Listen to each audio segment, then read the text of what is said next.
Hasham Arkafune kabajamtoota daawwattoota Oromiyaa Miidiyaa Neetwoork nagaan keenya kabajaa bakka jirtan maratti isin qaqqabu kan daawwachaa jirtan Oromiyaa Miidiyaa Neetwoork irraa kan isinii darbu qophii addaati. Qophii addaa har'aa keenyan keessummoota qabnaa haala imannaa Jawaar Fa'aaratti banameen ilaalchisee hayyoota Oromoo wajjin akkasumas ogeessa seeraa kan ta'an Dr. Bayanaa Asoobaa akkasumas hayyuu Oromoo Dr. Masfin Abdii waliin turtii gabaabaa kan goonu ta'a. Keessummoota keenya wajjin turtii kan taasisu Antasfaayee Aminati akkasumas ogeessi kaameeraa fi teeknikaa Mahadii Juneedii Aliin waliin jira. Kabajamtoota daawwattoota keenya aga xumura qophii keenyatti nu waliin turaan affeerraa kiyya kallattumaan gara hayyoota keenyatti sin dabarsaa nu waliin tura. Dr. Bayan akkasumas Dr. Masfin baga nagaan dhuftan. Galatoomi baga nagaan nu eegdan baga nu waamtan galatoomaa. Galatoomi baga nagaan nu affeertanii. Ayyee ulfaadha. Egaan akkuma jalqabarratti dubbachuuf yaaletti guyyaa har'aa baan alangaa federaalaa himata Jawaar Fa'aaratti himata dhiyeessanii jiru bifa haaraadhaani. Kanarratti egaa bal'inaan kan dubbannu ta'a akkasumas dhimma filannoo fi akkasumas illee marii waliigaltee biyyaalessaa kan jedhu muummichi ministeeraa kan paartilee siyaasaa mari'achiisaa jiru irratti qabxiiwwan gurguddoo sadan kanarratti kan mareennu ta'a. Jalqabarratti mee Dr. Bayan sirraan jalqabaa isin ogeessa seerattisi. Mee himannaa guyyaa har'aa Jawaar Fa'aaratti baname akkasumas Jawaar qofa miti obbo Baqqalaa Garbaa Oromiyaa Miidiyaa Neetwoork irratti akkuma bara wayyaanee sana akkasumas gaazexeessaa OMN Dajanee Guutamaa Dr. Birhaan Masqal Dr. Tsaggaayee fi namoota gara 24 jedhaman irratti himannaa banamee jira. Himannaa haaraa kana fi akkasumas kana dura himannaan ture kan ragaa manni murtii irratti oofaa ture. Kan akkamiin ilaaltan Dr. mee bal'inaan irratti dubbadha. Galatoomi Tasfaayee gaafii keetii fi odoon gaafii kanan deebisin dura mootummaa Itoophiyaa jedhamuu fi biyya Itoophiyaa jedhamuu fi dhimma heeraa dubbachuun baay'ee nama jibbisiisa dhugaa dubbachuudhaaf. Maaliif yoonaan jette heerri biyya kabajaa itti dhabe mirgi namaa biyya kabajaa itti dhabe waan ta'eef dhimma heeraa dubbachuun nama rakkisa. Biyya seerri jirutti biyya manni seeraa walaba ta'ee jirutti yeroo dhimma seeraa irratti wal morkan dhimma seeraa yeroo dubbatan namatti tola. Biyya akka Itoophiyaatti garuu biyya seeraan hin bulle waan taateef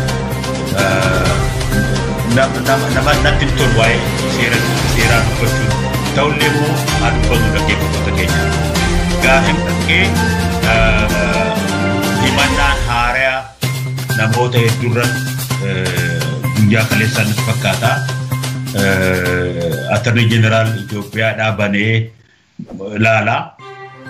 Garuu san dura wanni ta'e baruu baay'ee gaariidha fakkaata. Obboleeyyan keenya Jawaar Mohaammed fa'aa, Baqqalaa Garbaa fa'aa, Hamzaa Booranaa fa'aa nama hedduurratti du'a ajjecha obboleessa keenya Haacaaluu Hundeessaa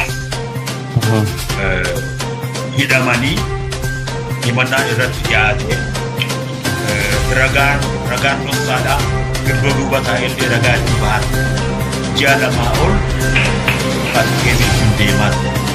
Himannaan sun yeroo sadii dhageessuu nama ajjeesanii biiroo bilbilinaa cabsanii seenanii reeffa obboleessa keenya Haacaaluu akka malee abuse of corpus ka jedhu waan akkasii godhanii himannaa adda addaa himannaa dharaa irratti himachaa turan. Yeroo sanillee obboleeyyan keenya kun banii tokkollee waan hojjetan hin qabanii. Yakki hojjetan hin jiru. Himannaa irratti dhiyaataa ture himannaa siyaasaa akka ta'e deddeebifnee miidiyaa adda irratti si wajjinis nan yaadadhaa dubbannee ture. Himannaan sun maal ta'e? Himannaan sun akkuma namoota qabutti yeroo himannaa tokko dhiyaatu himannaa san kan deeggaru ragaan evidensiin gahaan jiraachuu qaba. Preliminary inquiry jedhanii mana seeraa Itoophiyaatti kan deemsaa turan hammam mootummaan himannaa Jawaar Mohaammed fa'aarratti Baqqalaa Garbaa fa'aarratti warra isaanii wajjin himatame hundarratti dhiyeesse irratti hammam mootummaan ragaa qaba evidensii qaba. Akka dubbiin kun gara himannaa mana seeraatti trial jedhamutti deemee garlachuu ammas ragaas dhiyeeffatee dhumarratti manni heeraa murtii godhu kan dandeessu gaafsantu deemaa ture. Biyya seeraan bultu keessatti biyya manni seeraa walaba ta'e keessatti yeroo preliminary hearing akkanaa jedhan kun deeme yoo mootummaan himatu prosecutor kan jedhamu kun himatu abbaan alangaa himatu evidansii dubbii kanaa hin qabne ta'e argame dubbiin kun gara trial gama mana seeratti laallamutti wanti nama dandeemsisu hin jiru jedhamee gaafa amaname wanni ta'u maali dubbiin sun dismissed abbaan seeraa daanyichi dubbii san dismiss godha yookiin nami abbaan alangaa himannaa dhiyeessee sunu ani evidansii gahaan qabu dubbii kanan dhiyeessu jedhee dismiss gochuu hin danda'a cufuu jechuudha faala himannaa san kan ta'e kan duraa kanarratti kanaatu ta'e ragaa sobaa girdoo duuba kaanii akka dhaggeeffataman godhanii turanii warri shakkamee himatamee deddeebi'ee mana heeratti dubbachaa turanii utuu badii goone hin qabne achi himachaa turanii kan ta'uu ture guyyaa san silaa himannaa isaa irratti dhiyaatee deeggarsa ragaan qabuu jedhamee himannaan sun cufamee namoonni shakkaman sun walaba gallakamu irra ture. Daanyichi abbaan seeraa mana jajiin Itoophiyaa sammuu kanan goone waan nama ajaa'ibu maal jedheen warra prosecutor warra abbaa alangaatiin namoota kanarratti himannaa haaraa dhiyeessaa jedheen.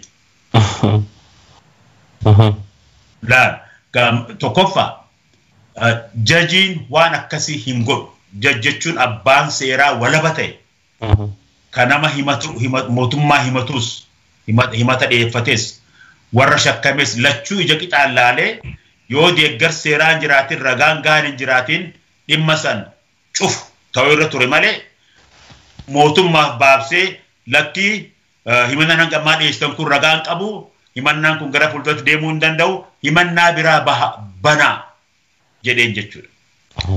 Sun waan baay'ee nama ajaa'ibu akka dubbiin deemaa jiru kun hundinuu dubbii siyaasaa ta'e dhimmi seeraan isaan gochisu akka hin jiraatin yakki hojjetan akka hin jiraatin kan nama garsiisu qofa odoon ta'in manummaan seeraa sun dhaddachisunuu akka walaban ta'in namoonni himatanii dhaddacha irraa akka haqa argachuu hin deemne agarsiisa jechuudha. So boqonnaan duraa kanaan cufame.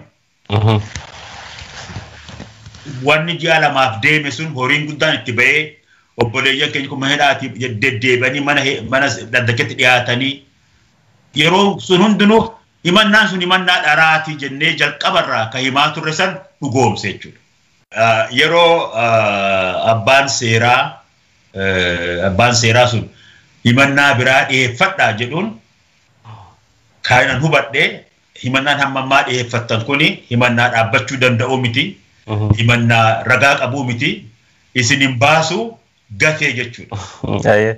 Garuu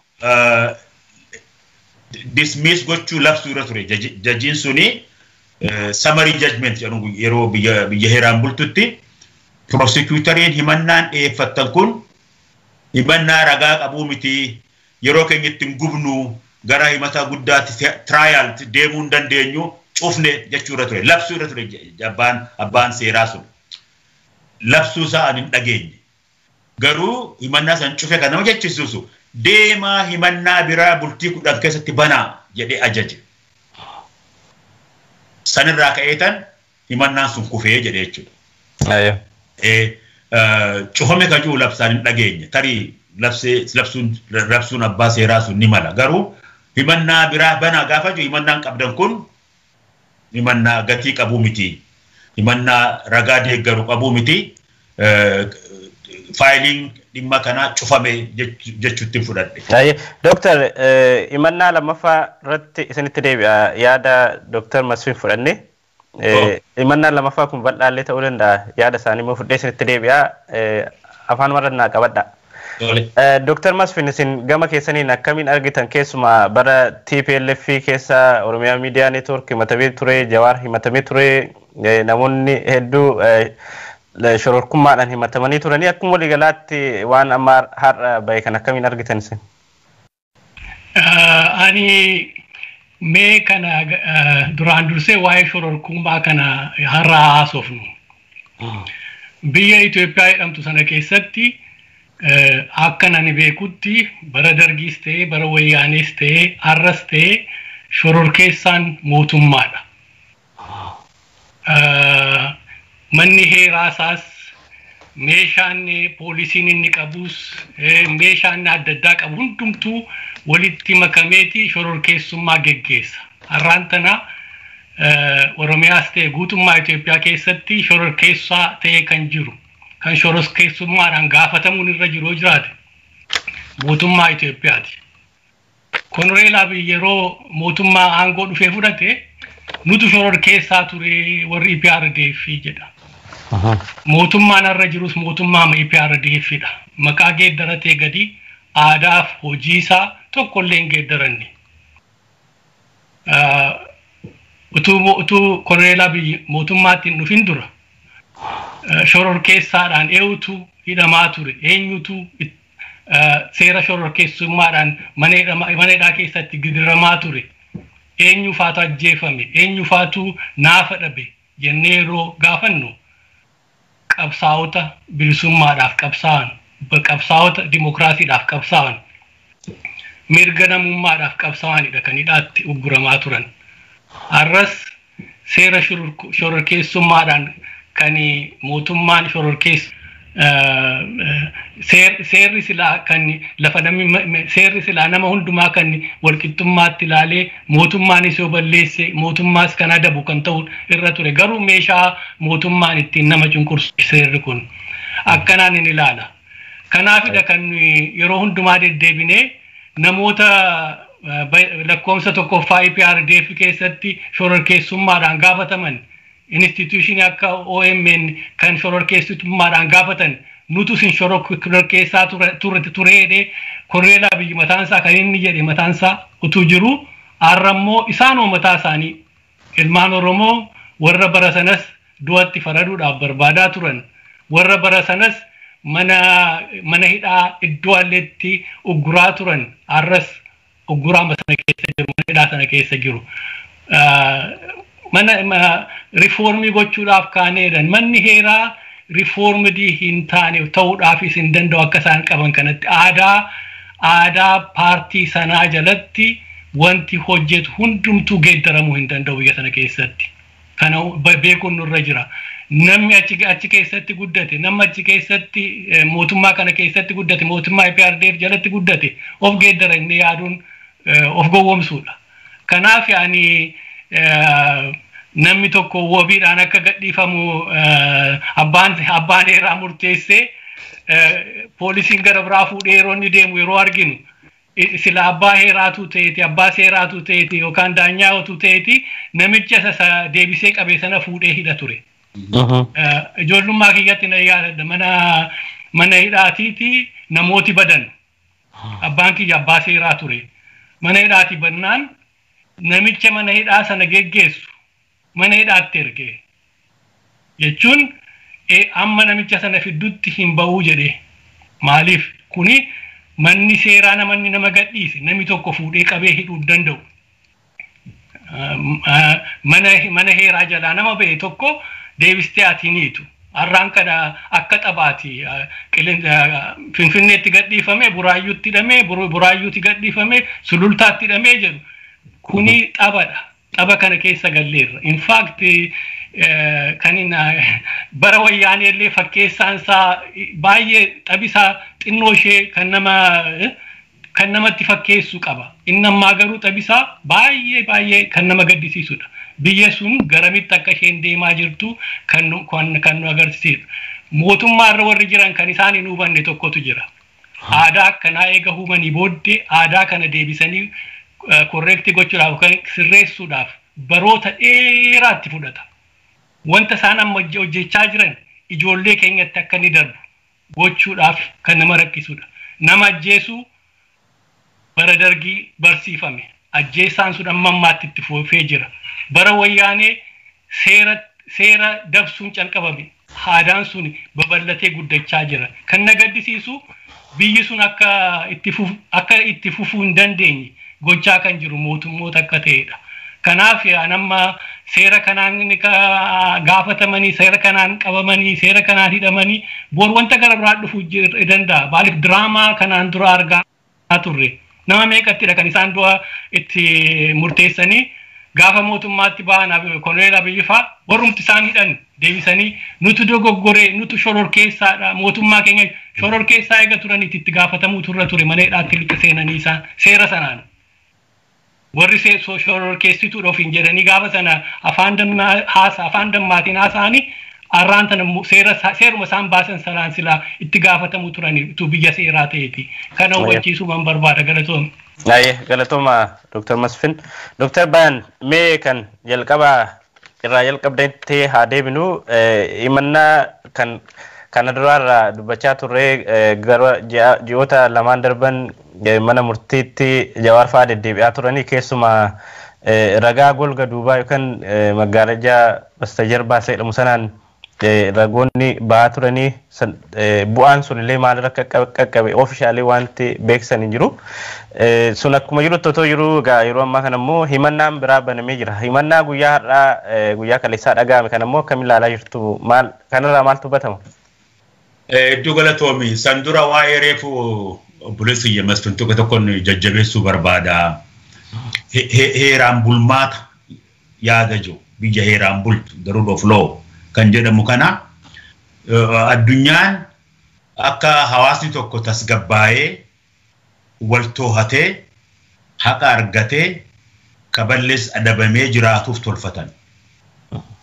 Gaafa sirni heeraan bulmaataa kun bakka dhabe biyyi sun nagaa argachuu siranuu hin dandeessu. Dubbii manni heeraa murteesse kan dhumaati addunyaan jettee kan bultuuf himanni tokko bakka takka bakka itti dhumu argachuu qaba. Final say ka jaaniin biyya heeraan bultutti wal himatu mootummaanis ni himatamaa siyaasaan haa ta'u yakkaan haa ta'u wal himatu. Garuu gaafa manni seeraa waa murteesse murtii mana seeraa san kabajanii itti buluutu heeraan bulmaataa jedhama. Ka Itoophiyaa laala reefu fakkeenyi Masfin lafa kaa'e. Namoota himatamaa manni seeraa yeroo baay'ee manni seeraa abbaan seeraan manni seeraa yeroo baay'ee walabummaa hin agarsiisu. Keessattuu amma ni hammaate. Manni seeraas meeshaa siyaasaa ta'e. Manni seeraas ajaja warra hooggantoota siyaasarraa fudhateet nama adaba. Namnis waan gaafii mirgaa kaaseef waan seeran faallessiniif adabamaa jira. Yeroo manni seeraa nama tokkoof mirga wabii eegee namni mirga wabii saniif horiis kaffalee keessi hedduu dhagaa jirra miti. San booda poolisiin nama san ukkaamsee dhabamsiisa. Biyya seeraan bultu keessatti wanni fokkisaan akkanaa hin ta'u. Namas kofalchiisaa, namas gaddisiisaa, akkuma Masfin jedhee biyya sanas gara daranuu hammeenyatti geessa jechuudha. Kun maa shakkiin hin qabu. Yoo dhugumaan biyya kana tasgabbeessinaa biyya kana guddifna jedhanii ka yaadan ta'e gochi akkanaa kun faallaa isaati. Jarattiin amma biyya bulchitu hammanallee hin hubatan jechuudha. Itoophiyaa nuti agarree gaafa Haile Sillaasee ufin beekaa.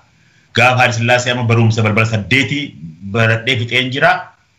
Ufin beek nan hubadha jechuudha gaafas. Mana seeraas nan beekaa. Mootummaas akka nan dhagaa. Mormii keessayyuun ture. Mootummaan sun waan heera jiru. Iddoo gaarii qabaachaa ture. Mootummaa abbaa irree haa ta'ullee akkuma achirraa deemaa jiruun Itoophiyaan heeraan bulmaata yaada jiru dhabaa dhufte. Dargi keessatti hammaataa dhufe. Wayyaana keessatti baay'ee hammaatee. Kan ammaa kun ammoo hunda caalaa kan nama kofalchiisuu fi kan tuffatamu ta'ee jira jechuudha. Eegan kana jee booda himannaa amma dhiyaate. Amma irra deebi'een jedha. Himannaan Jawahar Mohammad Baqqala Garbaa fi namoota wajjin himataman hunda irratti dhiyaataa jiru. Ammallee himannaa siyaasaati.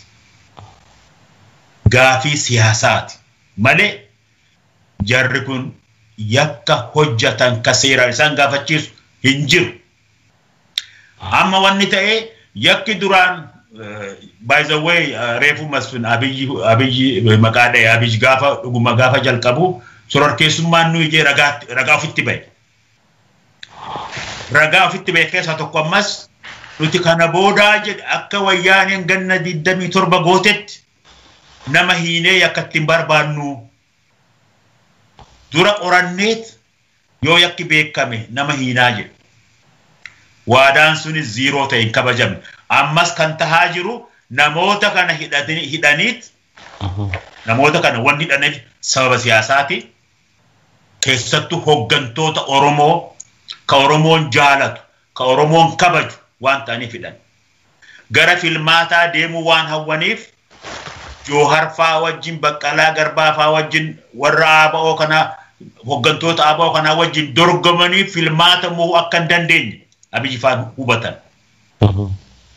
Filmaata dorgommii hin qabne gochuuf namoota kana akka political enemy warra politikaadhaan mormitoota isaanii isaan biratti isaan muuhan waan hubataniif aangoo mootummaatti dhimma bahanii mana seeratti dhimma bahanii jara kana mana hidhaa kaayan. Dorgommii siyaasaa keessaa baasuuf kana godhan. Gara biraatti ummata Oromoo hooggantoota inni jaalatu inni kabaju kan dantaa ummata Oromoo tiksan tarkaanfachiisan dhabamsiisudha. Kanaaf obboleeyyan keenya kun himatamaa jiran. Amma himannaan duraa deemuu dide. Amma ji'a lama isaan deemsise. Fakkaachuu dide. Addunyaan hundi himannaan fakkaana jedha. Ammallee himannuma yeroo ittiin bitatan yeroo dheeraa obboleeyyan keenya mana seeraa tursiisuu isaan dandeessisu haaraa itti banan jechuudha. Himannaan kun keessatti deemanii dubbachuun baay'ee namatti hin tolu shororkeessummaa. Abiyyi ragaa ofitti ba'e shororkeessaan isaa silaa isa ka shororkeessummaan himatamuu qabu. Joohar Mahammadii miti, Baqqalaa Garbaatii miti, Hamzaa Booranaatii miti, on namoota hedduu hidhaa jiran sanii miti jechuudha. Shororkeessitoota jechuun. Yookiin obboleeyyan keenya kanarratti dabalan asitti joornaalistii Dajanee Guutamaatti dabalanii hiriyooti keenya kan ala jiran Biraana Masqal sanyii itti dabalanii Tsaggaayee Araasaatti dabalanii wanni jarri kun hubatuu qabu. Kun bar jalqabaa miti. Wayyaanilleen gaafa aangorra jirtu Abiyyi faanis gaafa wayyaanee tajaajilan ashkaroota wayyaanee gaafa turan akkanumatti bar Jooharis biyya alaa odoo jiru himatamee ture. OMN shororkeessummaadhaan OMNs biyya alatti oduu biyyattuun deebiin shororkeessummaan himatamee ture. Alatti immoo namoonni baay'een Birahaanuu Naggaa faan Andaraakiw Tsiggee faan namoonni biraa seeruma kanaan himatanii bakka hin jirretti illee biyya alaa odoo jiranuu duutillee itti muramee ture. Laala Abiyyi faan achuma deebi'anii waanuma akkasii hojjechaa jiran. Himannaan amma irratti obboleeyyan kana dhiyaatee shororkeessummaadhaa ummata wal ficcisiisuudhaaf amantii fi gosaan walitti kaasanii seera meeshaa waraanaa wanni godhanii all this himannaa dharaati. Maaliif kana filatanii tarii himannaan kun yoo gartee itti yemanii murtiitti muran bara dheeraa akka hidhaa turan dirqaa yookiin odoo himannaan kun deemu isaan dorgommii malee filmaata godhachuu barbaadu.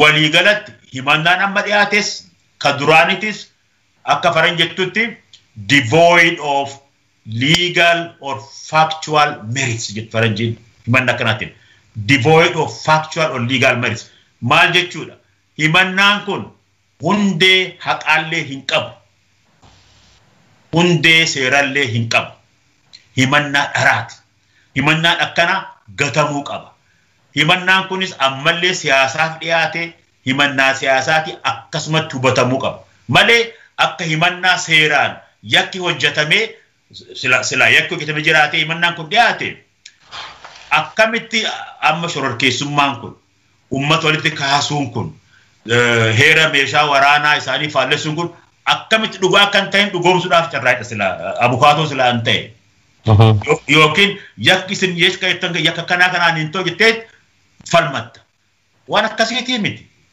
yakka hojjetame waan hin jirreef argumentii heeraa gochuun baay'ee nama jibbisiisa waan kanarratti. Himannaa kunis himannaa siyaasaati. Furmaata biyyattii hin ta'u. Manni keenyallee qabsoo siyaasaa jabeessuudhaan obboleeyyan keenya kan mirgi isaanii kan namoomaa diigame mana rakkachaa jiran kana bilisoomsuudhaaf qabsaa'uu qaba jechuudha. Kan biraa ittiin dabalaarreef masfin jedhe shororkeessummaa. Si'aarra shororkeessummaan eenyu? Shororkeessaan eenyu? Gaafii koo ture Dooktar erga jalqabdanii shororkeessan eenyudha? Jedhu ture. Eenyudha shororkeessan eenyu? Eenyudha deeggarsa uummataa kan qabu? Abiy Ahmed moo Jawaar fa'i? Dhugumaan uummanni Oromoo kana beeku dhuguma shororkeessadha kan jedhudha.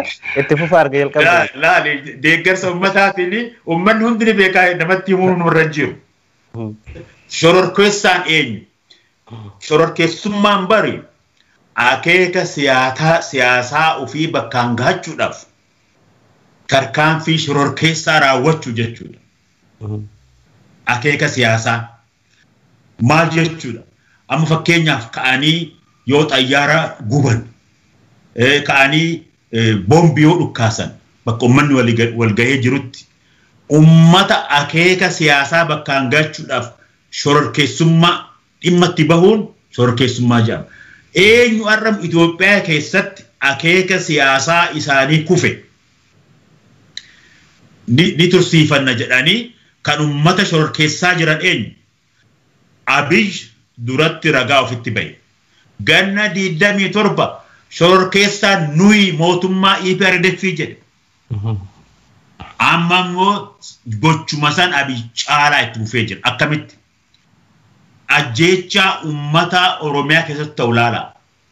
Waraana kumaatamaan leenjisee Abiyyii fi jalakaattonni isaa deemaatii Oromiyaa keessatti abbaa feetan ajjeesaa itti gaafata tokko malee jedhee daa'ima ganna 10 ganna 3 abbootii amantaa sheekotii maanguddoo hunda odoo gargar hin baasin kan nama fixaa jiru har'a mootummaadha.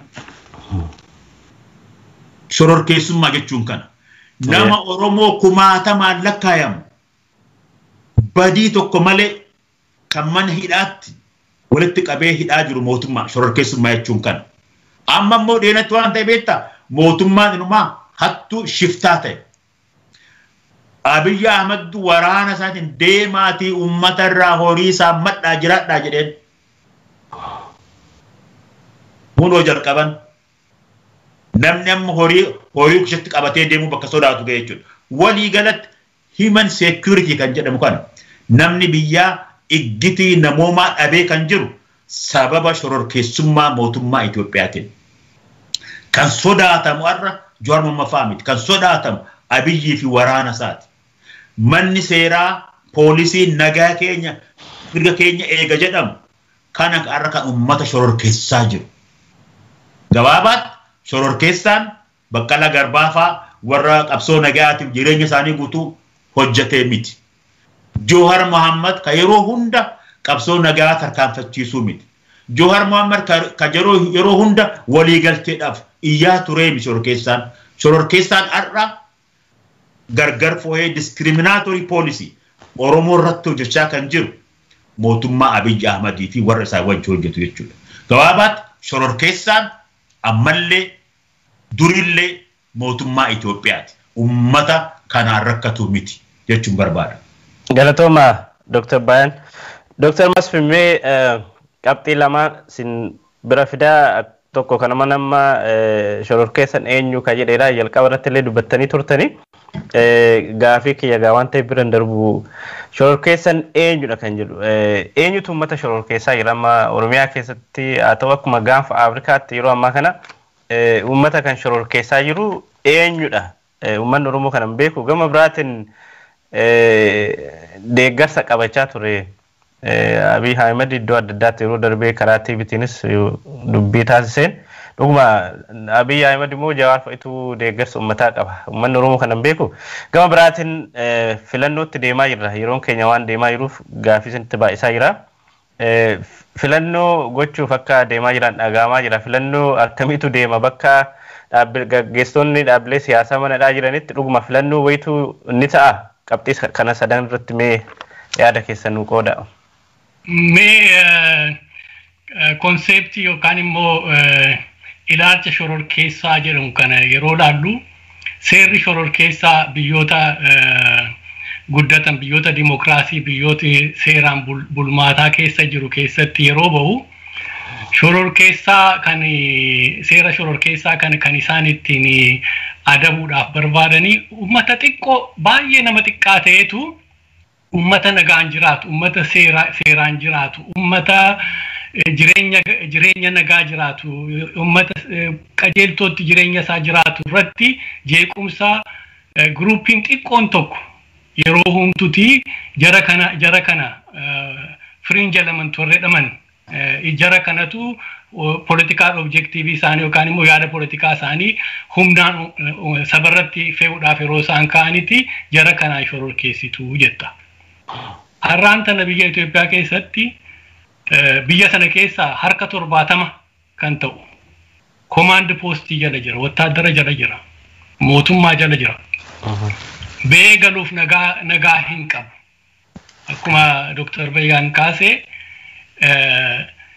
namni tokko mana isaa balbala irratti lafatti ajjeesamu dubartoonni lafatti gudeedaman ijoolleen 3-4 taatee dhaabbachuu lafa hin dandeenyetti wanta kana hunda kan godhaa jiru immoo wattaadara mootummaan bobbaase lafa ta'ee jirutti irratti keessatti shororkeessitu ettee nama xiqqoo sana miti kanatti gaafattu uummata kan shororkeessaa jiru eenyudha kan jedhudha kanatti gaafattu hiriira nagaa ba'anii hiriira nagaa ijoollee harka duwwaa baate irratti xiyyiidhaan dhokaasanii namoota ajjeesuun dubartoota qofaa isaanii namni tokko tuutti hin makamin biyya addunyaa kana irratti argame hin beeku dhukaasatti banuu duwwaatuun tani qabanii reebicha takkaa dubartiin argitee hin beekne yoo argiteetti ta'e most probably ammaan